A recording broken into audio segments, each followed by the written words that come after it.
Black fungus का काला साया पूरे देश में पसर रहा है।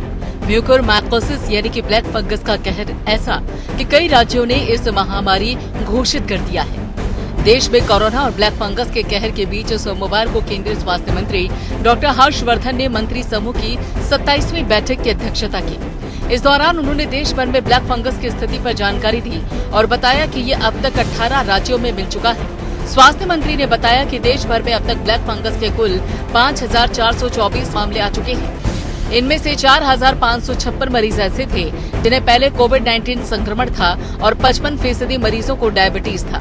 5,424 cases have been reported from 18 states. Out of these 5,424 cases of mucormycosis, we have seen that 4,556 cases have history of COVID-19 infection, while 875 cases are amongst non-COVID patients, and diabetes was present in 55% of the patients.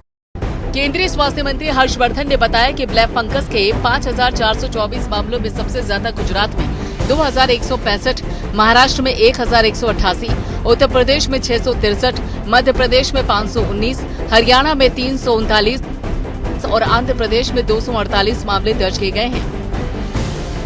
Most of the cases that have been reported are the bigger states where these cases are reported are Gujarat 2,165, Maharashtra 1,188 cases, UP 663, Madhya Pradesh 519, Haryana 339 and Andhra Pradesh 248. इधर black fungus के मरीजों की संख्या देश में बढ़ने के बाद इसकी भी दवाओं को लेकर किल्लत आ रही है। ऐसे में सरकार ने आपदा बढ़ने से पहले ही तैयारी शुरू कर दी। अब तक भारत में 5 कंपनीज ही ब्लैक फंगस के ट्रीटमेंट पे इस्तेमाल हो रही दवा का प्रोडक्शन कर रही थी। इन कंपनीज में Bharat serum and vaccine limited, BDR pharmaceutical, Sun Pharma, Cipla life care innovation शामिल हैं।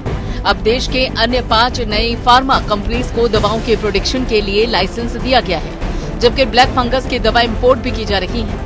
जिन 5 कंपनीज को नया लाइसेंस दिया गया है वो जुलाई में 1,11,000 वायल्स का प्रोडक्शन करेंगी। वहीं ब्लैक फंगस के लिए दवा इंपोर्ट करने के लिए दूसरी एंटी फंगल दवाओं की भी तलाश की जा रही है।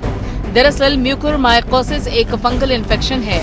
ये उन लोगों को प्रभावित करता है जिनका इम्यून सिस्टम किसी बीमारी या उसके इलाज की वजह से कमजोर हो जाता है।